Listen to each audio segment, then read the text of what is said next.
Well, that took way longer than I was hoping it was going to.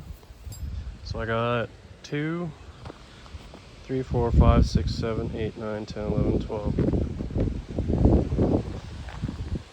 That one's a short. 13, 14, 15, 16, 17, 18, 19, 20. So I got 4 spares, I think.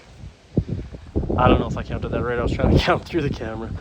But, so that means I need 2 nuts and 2 washers, or 2 nuts, 2 washers, 2 lock washers for every single one. So that means I need 32 of each. And I only bought 20 because I was only going to do 1 bolt for each one, but I figured having 2 would be better. And now I need to figure out how thick I have to cut those all thread rod. So I need to make that thickness, and then some extra for the nut.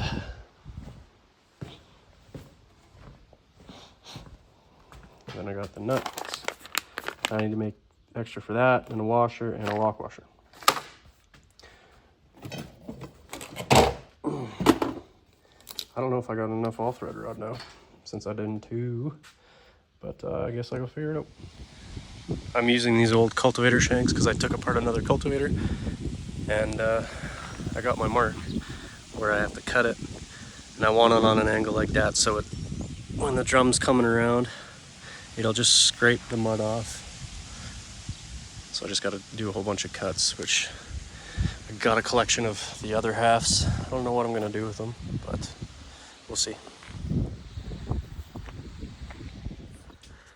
I got that all thread rod cut into 2.5-inch chunks, and I ground down the ends, trying to give it a little bit more surface area for when I'm welding. So I got a whole bunch of them, and then probably 12 extra ones I'll just keep as spares in case the other ones break off or the threads get all messed up. And I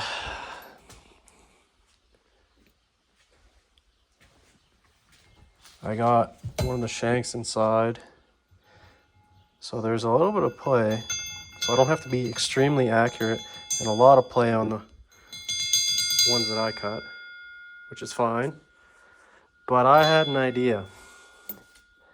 Instead of measuring every single one, holding it up, trying to hold it straight, and then weld it, and then make them even and straight to each other so the one doesn't end up like crooked. These are 3/4-inch all thread. I am going to take a 3/4-inch drill bit and a 2x4, and then when I go like that, I'll be able to center the shank on the 2x4. And now, with the drill bit, I'll be able to drill holes in the ply or the 2x4, and in that way I can just slip these in. I can just slip those in to the 2x4, and it'll hold it straight, perfect width apart, and then that way I can just grab the 2x4, hold it up to the thing, and if I need to, use a clamp, tack them on, and then take the 2x4 off, and then just weld them on. I'm trying to save myself time because my goodness, all those mud scrapers, and then cutting all these, like 50 of those, and grinding them. It's exhausting. Finally back to working on the packer here. I did buy this little Hobart Stickmate 160i. It's a DC welder because I was having problems with my arc welder. That one, not running 7018s, so it's been too hot to want to weld or cut with the plasma cutter. It's been like probably 37, 38 degrees Celsius with the humidity. But got a little bit of rain last night. So now I'm just cutting out my mud scrapers. Originally just had the one hole, and I want to put 2 bolts through it. So I just cut a slit with the plasma cutter and then cut a hole, since it's a lot easier to, it's pretty thick steel. A lot easier to not get burnt when you do it that way. But find one that's not gonna burn me.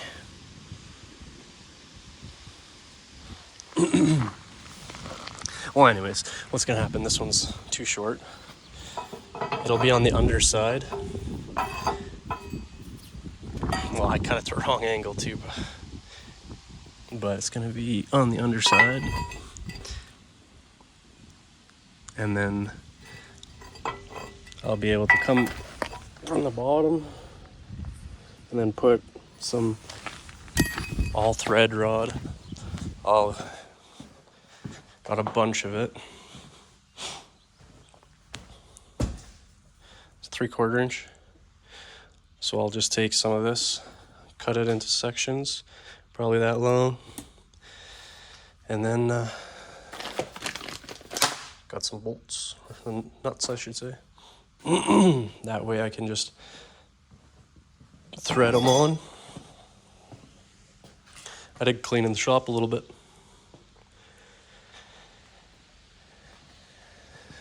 But I'll probably use my new little welder with some 7018 rods to weld on those. But I do want to put them on the underside so that they don't collect dirt. Because when that thing's going around and around and around, dirt's going to be falling, and dirt's going to fall all along that bar. And the less dirt, the better. Now I got that 2x4 drilled, and these studs, they're in there snug, but after I do it a couple times, I'll loosen right up. And now, that works out pretty good. I'm happy with that. It's not perfect, but eventually I'll have to take these off and egg the holes out. But I think I'll just do that when the time comes, because I am tired of cutting these things and doing this stuff. And these scrapers being 1 inch thick and spring steel, I think they'll last for quite a ways. So when you know it's time for new gloves is when spatter can come inside your glove and burn your fingers.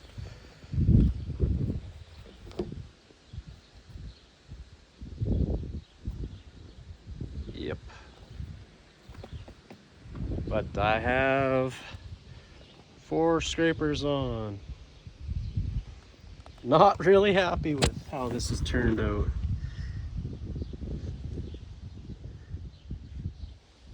But what can you do? I still need to get the washers and the lock washers that go on, so that's where the extra thread is going to be taken up. And yeah, hopefully it'll just self-clearance if they touch when it wobbles, because I'm assuming the drum isn't perfectly straight. That one's going to be bad. But I hope they'll self-clearance. If not, I'm going to have to oblong those holes and then push them back a little bit if I have to. The middle two I can't, because this plate is in the way and they back up straight up and right up to it. So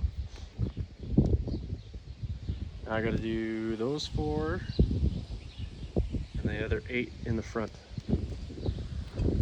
Somebody was saying that I should just do the back 4, but I'm gonna do on the front too. I'll do in the front too, so that if they do want to back up, it'll still scrape. That's coming along. And then I got to do the rear tires transport. And then I'm thinking take these big washers off, and then I gotta go to a local shop that has shims made out for like bucket cylinders and stuff, for like track hose or whatever, and then I'll just tighten these nuts down as tight as I could get them, and then I can measure the gap between this plate and that washer, because I can then figure out how much little space I have to take up, and I don't want it to be super like snugging really bad. I want it to have a thou or two of play back and forth, just so there's no extra pressure. And if it does want to pull, it's going to back up against this, and it'll pull on the front, that bar. Because I don't want to drill the nuts in the bolt. I would rather do like I wanted to the first time, so that the washer is what sets the preload, and that way I don't wear it to my bolts, because they're expensive. I did do some welding with my new welder.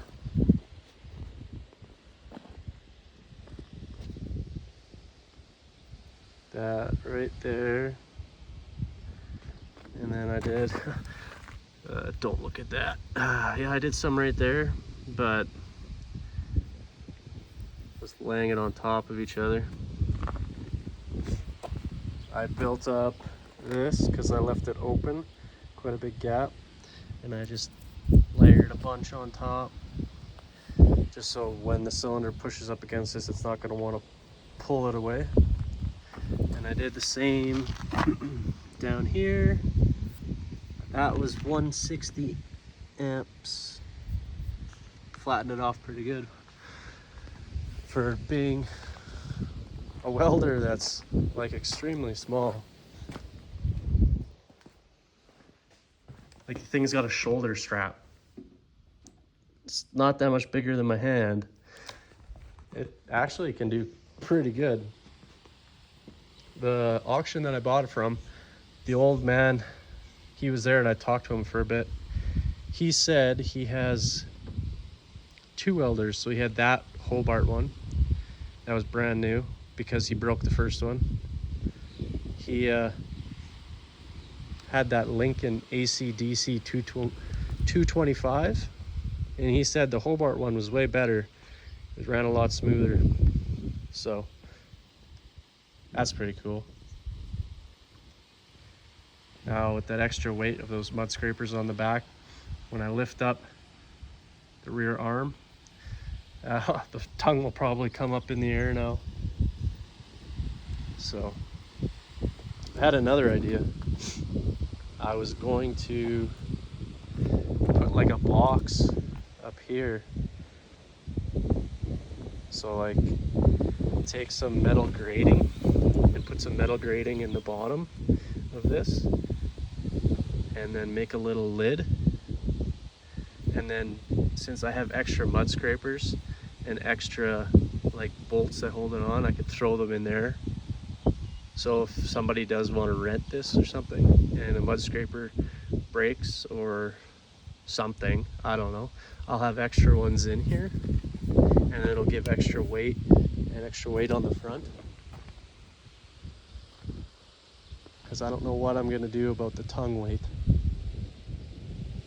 when the back tires are lifted up. Maybe I'll have to get one of those pieces of rubber that goes in the front, so the tongue can't slap. It'll be snug in there. That would be an idea. The only thing about that is that it's lifting up on the back of the tractor, and their hitch is going to start going like that. Bang, bang, bang. So, yeah. Enough yammering.